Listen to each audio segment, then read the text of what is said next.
Alors bonjour tout le monde, j'espère que vous allez bien. C'est Sandra pour les chroniques de l'histoire des Tudors. Je suis ravie de vous retrouver, j'espère que vous allez bien. Donc une chronique peut-être un peu plus courte cette semaine sur des événements qui restent majeurs et importants. Du 15 au 21 mars, eh bien que s'est-il passé dans notre dynastie des Tudors? Toujours plein d'événements que vous pouvez retrouver sur mon ouvrage disponible sur Amazon, les chroniques de la cour des Tudors. Donc je vous propose au 15 mars de commencer par parler en 1493 du retour de Christophe Colomb qui était parti du port de la Frontera en Andalousie, qui avait traversé en fait l'océan, qui pensait aller en Inde. Il était parti le 3 août 1492 et il découvrit en réalité, vous le savez, une partie du Nouveau Monde en octobre 1492. Il était parti avec 3 vaisseaux, la Nina, la Pinta, la Santa Maria et 90 hommes, et il ne revint qu'avec un seul bateau seulement 7 mois plus tard en 1493 et quelques hommes seulement. Donc lors de son retour, eh bien, il fut reçu par les rois catholiques d'Espagne, Isabelle de Castille et Ferdinand d'Aragon. C'est là le lien avec nos Tudors. Isabelle de Castille et Ferdinand d'Aragon étaient les parents de Catherine, la première épouse du roi Henri VIII.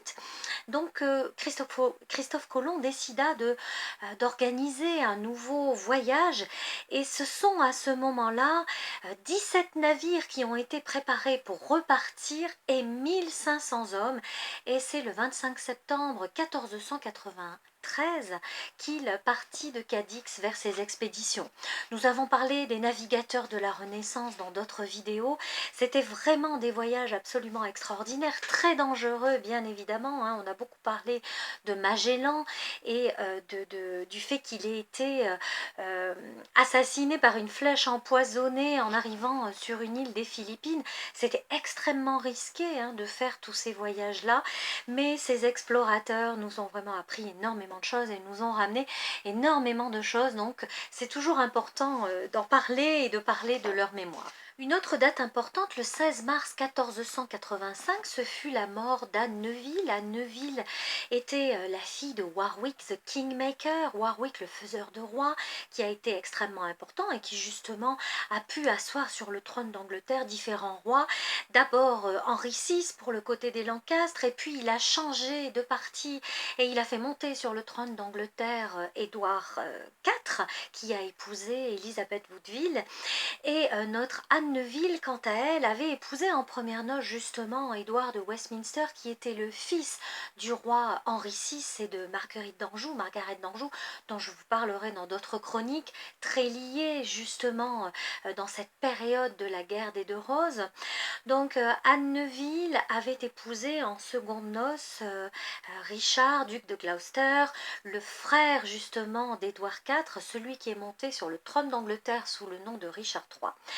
Et ils étaient heureux ensemble, c'était un couple qui fonctionnait bien. À ce moment-là, ils vivaient dans l'immense château de Middleham Castle, dans le nord de l'Angleterre. C'est vraiment un lieu encore magnifique si vous avez l'occasion de le visiter.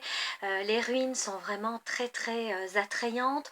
On sait que Middleham Castle a été vraiment l'un des plus grands châteaux de cette Angleterre du XVe siècle, qu'il dominait toute la campagne anglaise, qu'il avait été aménagé justement pour les besoins du couple, avec une nouveauté architecturale et une nouveauté liée à la vie dans ce château, où les propriétaires avaient fait rajouter un troisième étage qui était privatif, et ça c'était quelque chose de relativement nouveau à l'époque. Et Richard III et Anne avaient eu ensemble un fils qu'ils adoraient, le jeune Édouard de Middleham, mais qui décéda à l'âge de 10 ans, et à partir de ce moment-là, eh bien ça a été une cassure dans l'histoire du couple. Richard était très souvent à Londres. On sait qu'il était le Lord Protecteur des 2 fils de son frère, celui qui aurait dû devenir Édouard V, et puis Richard de Shrewsbury, dont je vous ai déjà parlé dans des chroniques, qui était l'un des petits princes disparus de la Tour de Londres. Les deux ont disparu. Et c'est comme ça qu'en 1483, eh bien, Richard d'York monte sur le trône d'Angleterre et devient roi d'Angleterre. Et 2 ans plus tard, en 1485, eh bien, il est défait sur le champ de bataille à la bataille de Bosworth et il est tué par Henri Tudor qui monte sur le trône d'Angleterre sous le nom d'Henri VII, nous en avons déjà parlé. Mais ce qu'il faut savoir, c'est que Henri VII épouse donc Élisabeth d'York, qui était la fille d'Élisabeth Woodville et du roi Édouard IV, et les rumeurs à l'époque de la cour disaient que le roi Richard III aurait bien épousé sa nièce justement euh, après le décès de notre Anne Neville, et que peut-être même Anne aurait été empoisonnée pour que Richard puisse épouser sa nièce. En réalité, il semble qu'Anne soit décédée de la tuberculose et qu'elle ne se soit absolument jamais remise de la mort de son fils, ce que nous pouvons comprendre en tant que maman. Alors dans cette semaine-là, hein, du 15 au 21 mars, il y a beaucoup d'événements qui ont été importants pour cette histoire. Par rapport à l'Écosse, le 17 mars 1473, ce fut la naissance de Jacques IV d'Écosse au château de Stirling. Il épousa Margaret Tudor, la sœur aînée justement d'Henri VIII, qui donna naissance à Jacques V, le père de Marie Stuart. Je ne développe pas, vous pourrez trouver tout cela dans le livre. Le 18 mars 1496, nous avons la naissance au palais de Richmond à Londres de Marie Tudor, la sœur cadette d'Henri VIII, hein, non pas sa fille, justement la première fille d'Henri VIII portera le prénom de sa tante Marie, qui a été reine de France, reine douairière de France, épouse de Louis XII et qui a épousé en seconde noces Charles Brandon. Le 20 mars 1549, nous avons une date importante qui fut celle de l'exécution de Thomas Seymour, le baron Sudley à Tower Hill à Londres, à la suite d'une condamnation du 5 mars. Alors il était non seulement le frère cadet de la troisième reine du roi Henri VIII, Jane Seymour, le frère du grand lord protecteur Édouard Seymour, il était grand amiral d'Angleterre, il fut le mari de la reine douairière Catherine Parr. Alors Catherine Parr était déjà amoureuse de lui avant d'épouser le roi Henri VIII. On sait que quand Henri VIII lui a proposé de l'épouser, eh bien Catherine Parr lui aurait dit qu'elle préférait se contenter d'être sa maîtresse, mais contrairement aux reines précédentes, donc Anne Boleyn et Jane Seymour, qui avaient demandé au roi Henri VIII d'être épousée, donc il fallait divorcer, hein. On a vu toute cette longue période de 7 années pour que Henri VIII obtienne le divorce, cette coupure avec Rome, le schisme avec Rome, le fait qu'il se nomme chef suprême de l'église d'Angleterre, hein, c'est une conséquence de ce divorce pour pouvoir épouser ensuite Anne Boleyn. Eh bien, à l'inverse de ces deux reines, Anne Boleyn et Jane Seymour, Catherine Parr aurait préféré être la maîtresse du roi et ne pas avoir à se marier avec lui, mais là c'est le roi qui voulait absolument l'épouser. Il était malade, il était irascible, il était obèse à ce moment-là. On sait qu'il souffrait terriblement. Il avait un ulcère à la jambe qui le faisait effroyablement souffrir, qui était ouvert et purulent. Les médecins en plus à l'époque n'avaient pas des techniques très avancées, on suggérait au roi de laisser la plaie justement ouverte, ce qui aggravait en fait l'infection. Donc il est évident que les dernières années du roi Henri VIII auprès de Catherine n'ont certainement pas été très marrantes pour elle. Donc Catherine Parr a épousé Thomas Seymour, mais ce Thomas Seymour a été inculpé de 33 charges d'accusation pour avoir tenté de kidnapper son neveu Édouard VI et pour avoir la main mise sur lui le 16 janvier 1549. Il n'a pas pu mettre son plan à exécution car les gardes ont été alertés par les chiens du jeune Édouard, et puis pour avoir tenté également d'abuser de la jeune Élisabeth qui allait devenir Élisabeth Ière. On sait qu'il essayait d'avoir des approches avec elle, qu'effectivement elle était jeune et belle. Donc au moment où il a été exécuté, eh bien Thomas Seymour aurait dit au bourreau: dépêchez-vous de faire ce que vous avez à faire, et un coup de hache fit le reste. En réalité, il en fallut deux pour pouvoir justement séparer la tête du corps. Et Élisabeth à ce moment-là aurait dit: aujourd'hui est mort un homme de peu d'esprit et de faible jugement. Il est vrai que c'était quand même assez particulier d'avoir à séduire cette jeune Élisabeth. Et bien un jour, en les trouvant l'un près de l'autre, et bien Catherine Parr a décidé justement d'éloigner sa belle-fille pour la protéger. Elle a dû être terriblement blessée, justement, que son époux, Thomas Seymour, s'intéresse à cette jeune Élisabeth. Alors, Catherine Parr a eu un enfant, justement, de Thomas Seymour et elle est décédée en couche. J'avais réalisé une petite chronique vidéo sur cette date-là, donc si vous êtes intéressé, je vous invite à aller dans la rubrique vidéo de cette chaîne et à aller chercher justement cet élément-là. Nous terminons le 21 mars de 2 années différentes, 1556, la mort de Thomas Cranmer sur le bûcher à Oxford pour hérésie. Il avait 67 ans, il fut archevêque de Canterbury dans le Kent. On se souvient très bien que c'était un proche d'Anne Boleyn, mais qu'il n'a rien pu faire pour l'aider et pour la sauver en 1536, au moment où la reine avait été accusée, condamnée et exécutée à la Tour de Londres. Il est important dans l'histoire d'Angleterre parce qu'il fut l'un des principaux artisans justement de cette réforme anglaise. C'était un proche du roi Henri VIII. Et puis c'est lui qui avait prononcé quand même le divorce d'Henri VIII et de Catherine d'Aragon et la validation justement du mariage d'Henri VIII et d'Anne Boleyn. Cranmer appliqua également de nombreuses réformes sous le règne d'Édouard VI qui était de sensibilité de la religion réformée. Et puis il fut arrêté, en fait jugé et condamné pendant le règne de Marie Ier la catholique, première fille d'Henri VIII et de Catherine d'Aragon, qui a tenté de rétablir le catholicisme comme religion officielle en Angleterre. Tout ça s'est fait dans la répression. C'est la raison pour laquelle Marie est restée dans l'histoire comme ayant été appelée également Marie la sanglante, qui a mené énormément de personnes qu'elle considérait comme hérétiques justement au bûcher. Et ça a été le cas de Cranmer qui est monté sur le bûcher donc ce 21 mars 1556.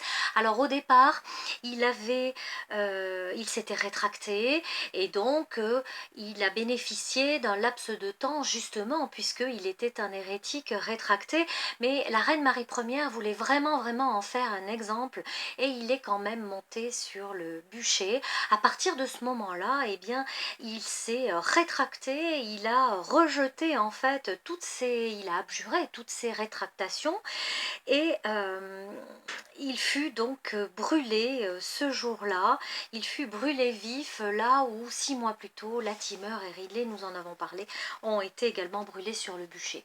Nous terminons avec ce 21 mars, notre reine Élisabeth en 1603 était mourante. Elle savait qu'il ne lui restait que peu de temps à vivre, effectivement, elle est décédée le 24 mars et c'est son cousin, le fils de Marie Stuart, Jacques VI d'Écosse, qui monta sur le trône d'Angleterre à sa place sous le nom de Jacques Ier d'Angleterre. Donc on le sait, cette reine Élisabeth avait régné pendant 44 ans sur le trône d'Angleterre. Quand on pense à la course effrénée de son père pour avoir plusieurs épouses et cette course à l'héritier mâle, et bien en fait son héritière extraordinaire, il l'avait en la personne d'Élisabeth qui était la fille de sa seconde épouse Anne Boleyn. Et on sait à ce moment-là que la reine était lasse, qu'elle avait été extrêmement affectée par la mort d'une de ses proches amies, Catherine Howard, la comtesse de Nottingham. Son état de santé s'était considérablement dégradé. Elle passait ses journées sur des coussins. Personne ne pouvait l'en sortir. Elle ne se couchait plus, elle ne mangeait plus, elle ne dormait pas. Elle était vraiment extrêmement affaiblie en cette fin de vie. Elle était vraiment épuisée. Donc effectivement, le lendemain, le 22 mars, elle reconnut de nouveau Jacques VI d'Écosse comme son héritier. Quand on se rappelle effectivement cette vie de bataille, de conflit, d'isolement avec sa cousine Marie Stuart, pour finalement reconnaître son fils comme l'héritier de la couronne d'Angleterre, c'est quand même quelque chose de terrible. On se rappelle que Élisabeth avait signé justement l'acte de condamnation de sa cousine qui avait été exécutée le 8 février 1587 au château de Fotheringhay. Je vous invite là aussi à regarder les vidéos où je vous en ai parlé. Et donc, eh bien voilà, Élisabeth à ce moment-là restait inerte. Donc nous avons quand même Charles Howard, le comte de Nottingham, lord amiral d'Angleterre, qui réussit à lui faire gagner son lit. Et si vous vous souvenez, eh bien, ce 23 mars, lorsque la reine décéda, alors la légende nous raconte qu'on lui retira un anneau et que cet anneau fut porté justement à Jacques VI comme preuve de la mort de la reine et comme preuve qu'il était maintenant le futur roi d'Angleterre. Eh bien, on retrouva sous l'oreiller de la reine une lettre extrêmement émouvante que Dudley, Robert Dudley, son ami de toujours, son favori, lui avait écrit des années auparavant, peu de temps avant que lui-même décède. Là aussi, cherchez dans les vidéos, vous allez retrouver tout ça. C'est quelque chose de vraiment émouvant. Et donc jusqu'à la fin, eh bien, Élisabeth avait conservé cette lettre. Donc il y a vraiment énormément d'événements importants dans cette dynastie. Bien évidemment, après avoir traité cette année des Tudors, eh bien, je vous parlerai des Valois, je vous parlerai des Albret-Bourbon, puisque je travaille là aussi depuis plus de 25 ans sur ces thématiques, et que j'ai de nombreux ouvrages en cours pour pouvoir vous parler justement de tous ces personnages. Alors tous ceux qu'on connaît bien, bien évidemment, les rois, les reines, ça vous les connaissez, vous les situez, vous savez qui ils sont, mais je trouvais vraiment très important de partager, justement de porter à votre connaissance la vie de ces hommes et de ces femmes qui ont été plus ou moins oubliés dans l'histoire, ou tout du moins dont nous parlons moins souvent, parce que ce sont des personnages secondaires, des personnages qui n'ont pas occupé tout le temps le devant de la scène, mais qui pour autant ont eu un rôle à jouer extrêmement important. Alors merci de votre suivi, comme chaque semaine, je suis toujours ravie de vous retrouver, hein. Merci à vous qui êtes fidèles, marquez-moi un petit mot hein, dans les commentaires, ça fait toujours plaisir. Vos likes sont très appréciés, partagez cette chaîne si elle vous plaît. Je fais de mon mieux en tous les cas et je suis ravie de consacrer ce temps à ce partage. Je vous embrasse, prenez soin de vous et puis je vous dis à très bientôt.